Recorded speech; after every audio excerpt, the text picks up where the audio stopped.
Hey everyone, it is Stream Tuesday, and we got some Overdress stuff. No more clan selection, unfortunately, so that is one less hype for the stream, but we got some Overdress and we got some PRs. English most hated cards. But these are shop tournaments for the month, so these have a higher chance of us getting. But first one's for Nubatama, so continuous Regard Circle or Guardian Circle. If 3 or more of any player's Regards were called this turn, this unit gets shield plus 5,000, and if your Vanguard's grade is 3 or greater, it gets power plus 10,000. So, pretty boring card and lame card for Nubatama. I don't really see this being played at all because your slots are quite limited, and yeah, Nubatama just has a lot of good grade 2s or decent grade 2s that they want to play, so yeah, just gaining power feels very low value. So that's good because it's a PR, and if we don't need the PR, it's good, right? So next one, we also have another one. It is for Gear Chronicle. When placed on the Auto or Regard Circle, when placed, Counterblast 1 and Soul Blast 1, choose one of any player's Regards, put it on the bottom of its fighter's deck, search that deck for up to 1 card of the same grade as that unit, as the card put on the bottom of the deck plus 1, and call it to the Regard Circle. That effect sounds wrong. That was the Twitter effect, right? The Twitter translate effect. The Japanese one is when it comes into play, yeah, you do the Counterblast 1, Soul Blast 1, choose any fighter's Regards, put that on the bottom of the deck, and then you search your deck for a card that is plus 1 grade or higher. So you search your deck, so not their deck. That doesn't really make much sense. So it's like your old Chronojet cards, right? But you have to have a cost. It's a Counterblast 1 and a Soul Blast 1. It's actually, I guess it's actually quite okay because right now people are playing Zide over Nabu, because Zide has removal and can get the extra attack.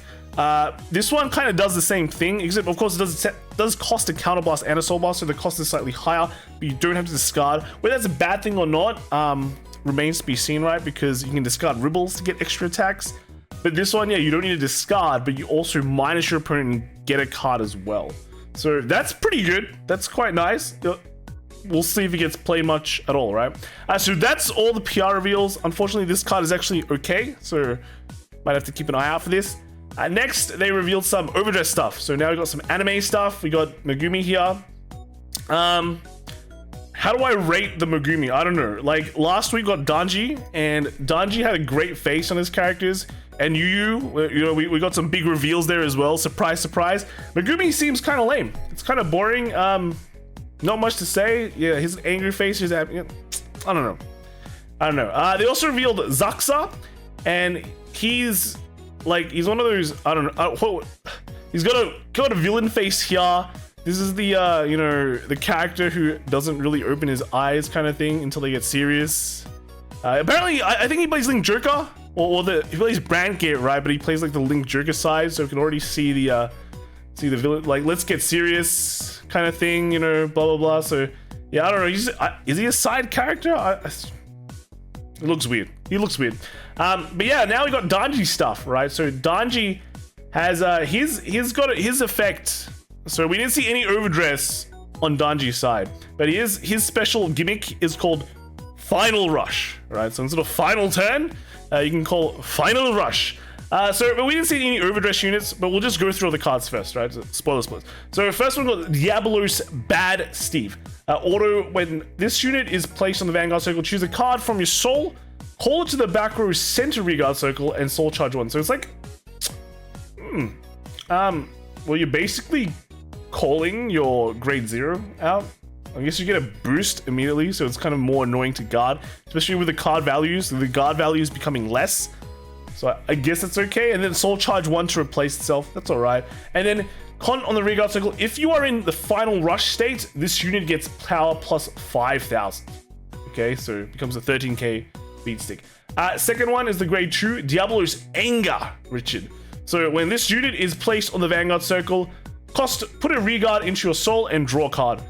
So that kind of works with the Forerunner. So you have your ride deck, you want to ride the 1, you call the Forerunner out, you get this guy to put the Forerunner back in to draw a card, but then you've kind of generated that free soul from the first card. And then if you are in Final Rush state, this unit gets power plus 5,000.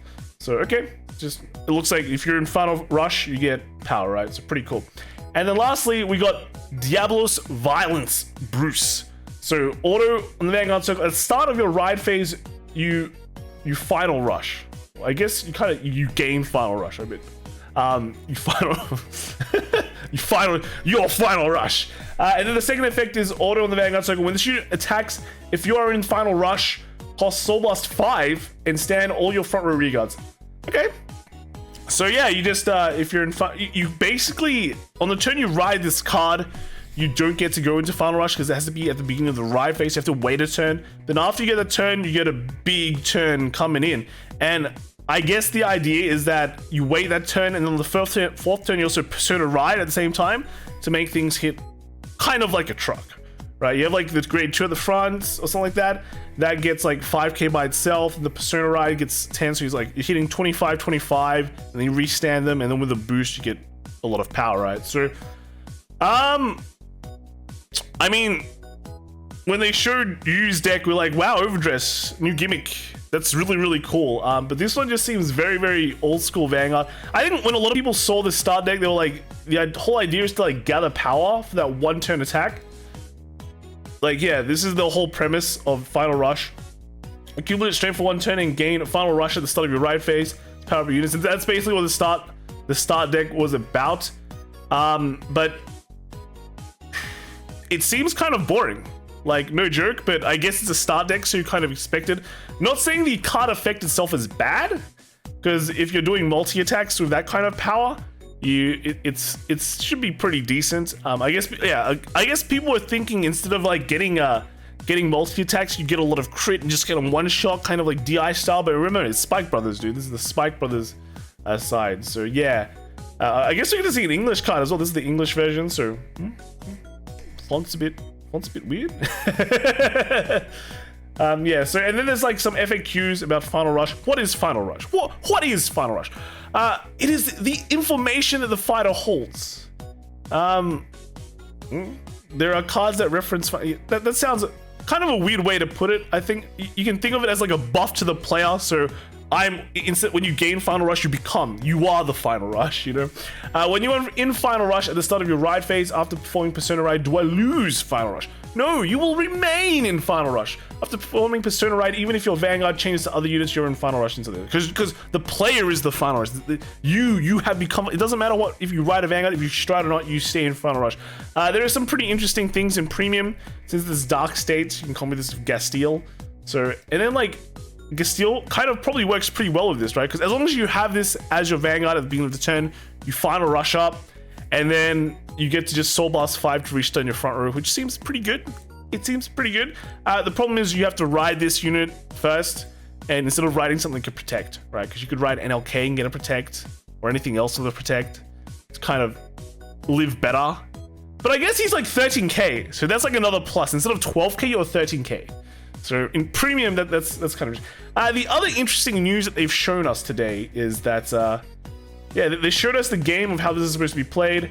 They showed off a crit trigger, and then since it's like in like 5p, I guess, there's not much we can see. We see there is a text box here. It looks larger than normal. We don't know what it is.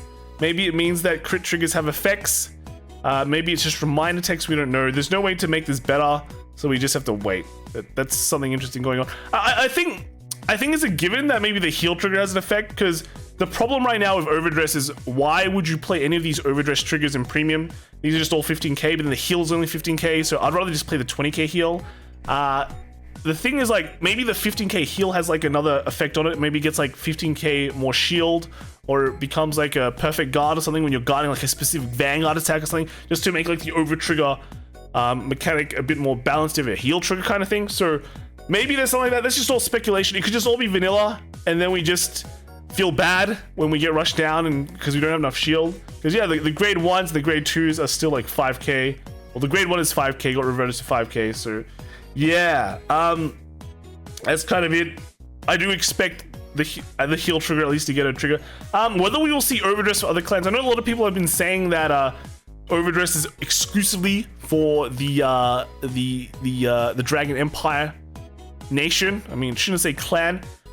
I mean, let's be real, guys. The entire series is called Overdress. They designed a new looking card for Overdress. There is actually a new symbol for Overdress. I don't think Overdress will be limited to just one clan. All All right, I really don't. I think if they don't have Overdress for Dark States in the start deck, don't forget there is another deck coming out in the booster pack that might have a totally different gimmick altogether. Like the Overdress itself, it's just like a new effect, totally new effect, right? Totally new symbol, totally new icon.